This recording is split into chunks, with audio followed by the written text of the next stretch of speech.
ಈಗ ಜಗಳ ಶುರುವಾಗಿದೆ. ಸಿದ್ದರಾಮಯ್ಯ ಬಿಟ್ಕೊಡಲ್ಲ, ಅಧಿಕಾರ ಒಂದ್ಸರಿ ಸಿಕ್ಕಿದ್ರೆ ಬಿಟ್ಕೊಡೋ ಜಾಯಮಾನ ಸಿದ್ದರಾಮಯ್ಯನವ್ರದ್ದು ಅಲ್ಲೇ ಅಲ್ಲ. ಅವ್ರು ಬಿಟ್ಕೊಡಲ್ಲ, ಡಿ ಕೆ ಶಿವಕುಮಾರ್ ಬಿಡಲ್ಲ. ಅವ್ರು ಬಿಟ್ಕೊಡಲ್ಲ, ಡಿ ಕೆ ಶಿವಕುಮಾರ್ ಬಿಡಲ್ಲ. ನಾನು ಡಿ ಕೆ ಶಿವಕುಮಾರ್ ಆತಾರೆ ಅಂತ ಹೇಳಿಲ್ಲ. ನವೆಂಬರಲ್ಲಿ ಕ್ರಾಂತಿ ಆಗ್ತದೆ, ಸಿದ್ದರಾಮಯ್ಯ ಔಟ್ ಗೋಯಿಂಗ್ CM ಅಂತ ಹೇಳಿದ್ದೀನಿ. ಇವತ್ತು ಅದಕ್ಕೆ ನಾನು ಬದ್ಧತೆ ಇದ್ದೀನಿ.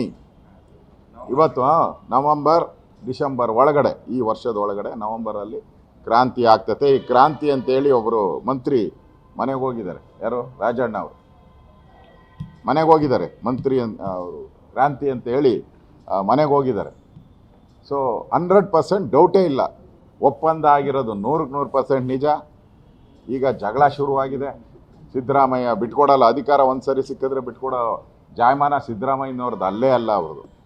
ಅವ್ರು ಬಿಟ್ಕೊಡಲ್ಲ, ಡಿ ಕೆ ಶಿವಕುಮಾರ್ ಬಿಡಲ್ಲ. ಈಗಾಗಲೇ ನನ್ನ ಪ್ರಕಾರ ಸಮೀಕ್ಷೆ ಮಾಡಿ ಕೇಂದ್ರ ಸರ್ಕಾರಕ್ಕೆ ಅಟ್ಲೀಸ್ಟ್ ಫಸ್ಟ್ ಫೇಸಲ್ಲಿ ಒಂದು ನಿಯೋಗ ಬನ್ನಿ ಅಂತ ಕಳಿಸ್ಕೊಡ್ಬೇಕಾಯ್ತು. ಕಳಿಸಿದ್ದಾರಾ? ಕಳಿಸೇ ಇಲ್ಲ. ನಾವಿದ್ದಾಗ ಬೆಳೆ ಹಾನಿ ಆದ ತಕ್ಷಣ ಇಮಿಡಿಯೇಟ್ ಕೇಂದ್ರ ಸರ್ಕಾರಕ್ಕೆ ನಾವು ವಿನಂತಿ ಮಾಡ್ತಾಯಿದ್ರಿ, ಹೋಗಿ ಭೇಟಿ ಮಾಡ್ತಾಯಿದ್ರಿ, ಮಾತಾಡ್ತಾಯಿದ್ರಿ. ತಂಡ ಇಮಿಡಿಯೇಟಾಗಿ ಬರ್ತಾಯಿತ್ತು. ಫ್ಲಡ್ ಆದಾಗ ಇಮಿಡಿಯೇಟಲ್ಲಿ ಒಂದು ವಾರದಲ್ಲಿ 10 ದಿನದಲ್ಲಿ ಬಂದಿದೆ ನಮ್ಮ ಕೇಂದ್ರದ ತಂಡ. ಇವ್ರದ್ದು 1 ತಿಂಗಳಾಗಿದೆ. ಒಬ್ಬರು ಹೋಗಿ ಭೇಟಿ, ಯಾರು ಭೇಟಿ ಮಾಡಿದ್ದಾರೆ ಹೇಳಿ? ಯಾರು ಮುಖ್ಯಮಂತ್ರಿ ಆಗ್ತಾರೆ, ಯಾರು ಮಂತ್ರಿ ನಾನು ಎಲೆಕ್ಟ್ರಾನಿಕ್ ಮೀಡಿಯಾದಲ್ಲಿ ನೋಡ್ತಾನೆ ಇದ್ದೀನಿ. ಯಾರು ಮುಖ್ಯಮಂತ್ರಿಯಿಂದ ಕೊಕ್ಕು, ಯಾರು ಮುಖ್ಯಮಂತ್ರಿ, ಯಾರು ಮಂತ್ರಿಗಳಾಗಿ ಸೇರ್ಪಡೆ ಆಗ್ತಾರೆ, ಹೊರಗಡೆ ಯಾರು ಬರ್ತಾರೆ, ಇದನ್ನೇ ಬರ್ತಾ ಇದೆ. ಅಂದರೆ ಇಡೀ ರಾಜ್ಯ ಸರ್ಕಾರ ಮಂತ್ರಿಮಂಡಲ ರಚನೆಯಲ್ಲಿದೆ, ಅವರೇ ಮಾಡ್ತಾ ಇದ್ದಾರೆ. ಮುಖ್ಯಮಂತ್ರಿಗೆ ಏನು 3 ಪೈಸದ ಬೆಲೆನೇ ಇಲ್ಲ. ಆ್ಯಕ್ಚುಲಿ ಮುಖ್ಯಮಂತ್ರಿ ಕ್ಯಾಬಿನೆಟ್ನ ಮಾಡಬೇಕು. ಇಲ್ಲಿ ಮುಖ್ಯಮಂತ್ರಿ ಇಲ್ಲೇ ಇಲ್ಲ. ಇವರಿವರೇ ಕ್ಯಾಬಿನೆಟ್ ರಚನೆ ಮಾಡ್ಕೊಂತವ್ರೆ. MLAಗಳೇ ರಚನೆ, ನಾನೇ ಮಂತ್ರಿ ಅಂತ ಈ ಸ್ಥಿತಿ. ನಾನು ಡಿ ಕೆ ಶಿವಕುಮಾರ್ ಆತಾರೆ ಅಂತ ಹೇಳಿಲ್ಲ. ನವೆಂಬರಲ್ಲಿ ಕ್ರಾಂತಿ ಆಗ್ತದೆ, ಸಿದ್ದರಾಮಯ್ಯ ಔಟ್ ಗೋಯಿಂಗ್ CM ಅಂತ ಹೇಳಿದ್ದೀನಿ.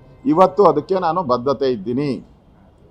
ಇವತ್ತು ನವೆಂಬರ್ ಡಿಸೆಂಬರ್ ಒಳಗಡೆ, ಈ ವರ್ಷದ ಒಳಗಡೆ ನವೆಂಬರಲ್ಲಿ ಕ್ರಾಂತಿ ಆಗ್ತದೆ. ಈ ಕ್ರಾಂತಿ ಅಂತೇಳಿ ಒಬ್ಬರು ಮಂತ್ರಿ ಮನೆಗೆ ಹೋಗಿದ್ದಾರೆ. ಯಾರು? ರಾಜಣ್ಣ ಅವರು ಮನೆಗೆ ಹೋಗಿದ್ದಾರೆ. ಮಂತ್ರಿ ಅವರು ಕ್ರಾಂತಿ ಅಂತ ಹೇಳಿ ಮನೆಗೆ ಹೋಗಿದ್ದಾರೆ. ಸೊ 100% ಡೌಟೇ ಇಲ್ಲ, ಒಪ್ಪಂದ ಆಗಿರೋದು 100% ನಿಜ. ಈಗ ಜಗಳ ಶುರುವಾಗಿದೆ.